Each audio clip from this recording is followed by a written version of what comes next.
you're going to really notice that, wow, these guys are all in this position here, and that is what's valuable, and that's what's creating that power. And then the power turns into consistency.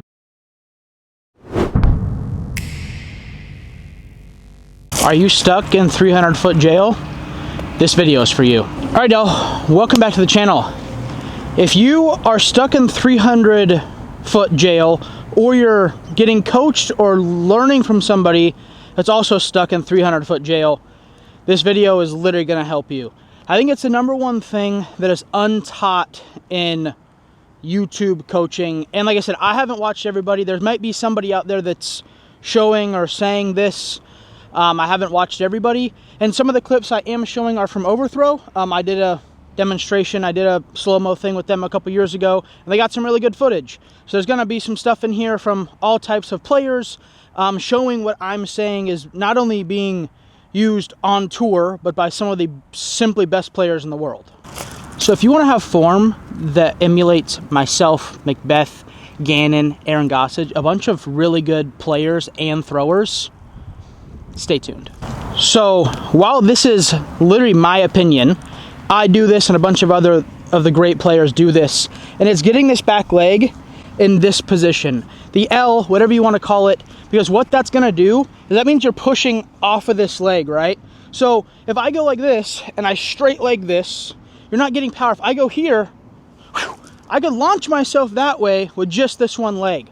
So, but what happens when you're going laterally is as you're pushing, this leg's going to inadvertently go inside. So that is a movement. A product of your movement is the leg turning inside.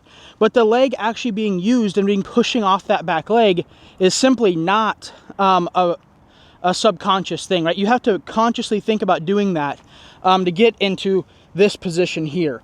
And this is only about the leg, right? This isn't about the upper body. This isn't about footwork. This is simply about pushing off that back leg. I do think I've seen a demonstration somewhere at one point of someone throwing, you know, like this, and then showing like, if you throw off of that back leg, how much more you can get into it. And I think that that's something that really is overlooked in form. So what that position is going to do is that's going to create power, because you're able to go from low to high, which is how your body is going to create that power. And whether we want to believe it or not, using our legs, I mean, I know my legs are a lot stronger than my arms. So it's like if I'm using this leg here to kind of push up and off of, you're going to have better results than if you're kind of throwing with a straight back leg. And this isn't my opinion. There's obviously coaches, I think, that teach like front leg dominant. Like I said, I don't really know if I've seen a coach or a person or a thing like be so back leg heavy.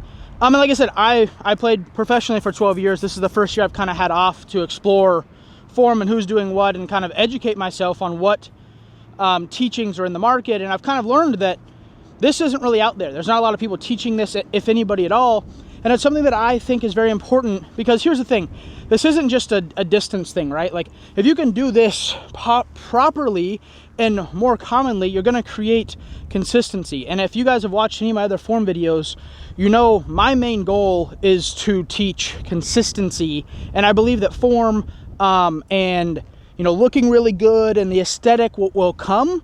But I think that teaching someone to consistently use their body in the same way is gonna, you know, yield a lot of the same results. And I believe that's why I was able to be such a bad putter, but a pretty good player for a long time, is because if there was a gap, I would pretty much hit it. You know, I never really hit the first tree because I was doing a lot of the same things every time, which was producing the disc at least flying consistently. Now, did I make the 20-footer every time?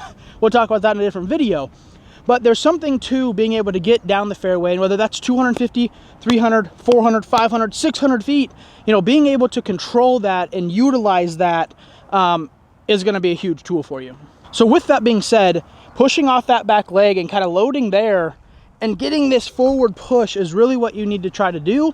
And it's something that, like I said, it's not subconscious, but it is, right? If I were to tell you to, okay, use one leg and jump as far as you can this way, what leg are you going to use? This leg, or are you going to go like use that leg? And so obviously when we're trying to get the disc to go from back here to over there, what's going to create the most power? Stand up, sit down, whatever you're doing, watching this video, thank you for tuning in, and try that. And you tell me which one you think is gonna get the disc going forward the best. And again, there's a lot of talk about the brace and the front leg. Yeah, if you push harder with this leg, the back leg, you're gonna have to brace harder with this leg to not fall over the front of the T-pad, right? And that's why stance and all that stuff is really important, because if I'm like this, it's really hard for me to push and then not go over the top. If I'm like this, right, with my feet, as I like to call separated, where my right front foot, if you're left-handed, your left foot, but your front foot is in front of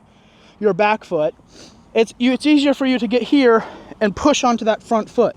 And what you see is people try that, and their feet are like this, which would be, I guess, parallel to each other. And again, your body is, you're gonna kind of go over the line here, which would look like this. So there's a lot of things that need to kind of be in place before you can start pushing really hard with the back leg.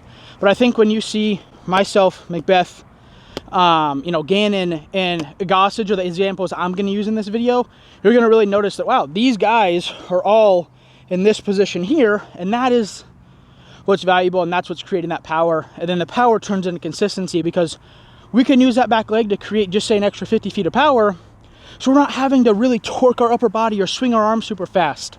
Because I like to tell people to play disc golf at 70 to 80%. If you're playing at 70 to 80%, you're going to be in control of the disc, right? If I have to throw, for me, I could probably throw 580 or so feet right now. And so I'm pressured to throw it that far if every hole is 580 feet. If every hole is 500 feet, I could take some power off of it.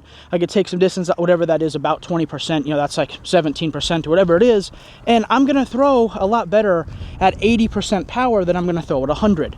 So moral of the story is, in order for you guys to create consistency and overall power, is getting your body to work better in uniform, because what that's going to allow you to do as a player and as someone that's trying to get better on the disc golf course is be able to tone your distances and tone your shots down.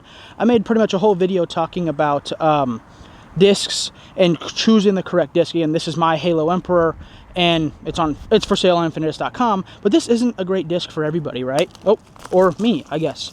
But it's not a great disc for everybody. So if you're a slower arm speed player, or you're someone that is having your Sidewinder, your Roadrunner, or your, you know, Centurion not flip up and down and turn to the right, you got to pick the right disc. And it's the same thing in form, right? If you're having to throw 100% to get to a 300-foot hole, let's try to maybe work on changing our footwork or changing our positions in order to help. And I genuinely and truly believe that using your back leg in disc golf form, there's no chance it can hurt you.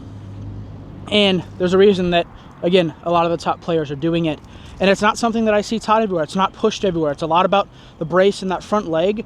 But as I demonstrated here, one more time before I send you guys off on your own to learn this, is if I go stand here on my 2 feet and I say pick a foot and go that way, try it. Yeah, I'm not lying to you. I can't make this up, right? You can't go very far this way. So why would this be the way you create power, right? You create power this way. And it's the same thing if I wanted to go that way, sidearm, right? You want to push off this leg. So there's two ways to do it, and I'm not going to say one's right and one's wrong, but there's a way that tour players do it for the most part. There's a way that they don't. And I'm not going to sit here and point out all the players that have kind of a dead back leg and I think could do better, because that's not my job. I'm not here to put people down or whatever. I'm here to try to help you guys understand why the back leg is important. And one quick thing, there's a guy on YouTube, someone sent this to me a while ago, and they actually used my overthrow content to kind of prove the point. There was like an Instagram DM, and there's a guy, I'll put it up here, who said, like, the YouTube, I guess, video title was like, I'm copying Drew Gibson's form. And you can very distinctly tell I'm like on the balls of my feet in an athletic position, and my leg is in the L, and he's like throwing like this. And it's like, whoever that guy is, if you're watching this, I'm sorry, but it's like you're forgetting one of the most important visual things is that I'm obviously pushing off my back leg, which is what's getting it to turn internal. And it's like, if you're gonna copy my form, that needs to be a big part of it, because that's the reason I'm able to be 5'9", 5'10", 385 pounds, and I'm just kidding, and still throw it decently far and accurate, is because I'm using this big muscle, these big muscles to launch myself forward. Anyways, guys, you guys have heard enough of me yapping. I'm Drew Gibson. Thank you guys for tuning in, and I will see you in the next one.